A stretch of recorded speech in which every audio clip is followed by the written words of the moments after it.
مساء الفل. هنعمل شوية شوربة فراخ بالكريمة مجرمة.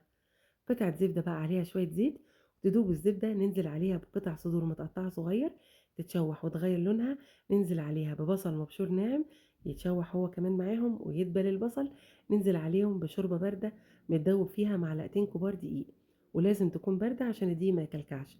لو مفيش شوربة يبقى مية ومرقة دجاج. هنقلب الكلام ده كله كويس قوي، ونحط ملح وفلفل اسود حسب الرغبة. وخلي بالكم ان الشوربة اللي حطيناها اكيد كان فيها ملح، فلازم تدوقوها.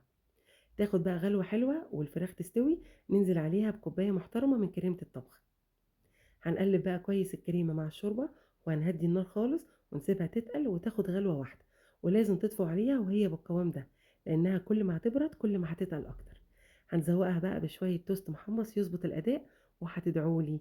يلا اعملوا سيف للفيديو عشان ترجعوا له بسهولة، ودوسوا لايك دلوقتي قبل ما تنسوا واكتبوا لي رأيكم، وسلام.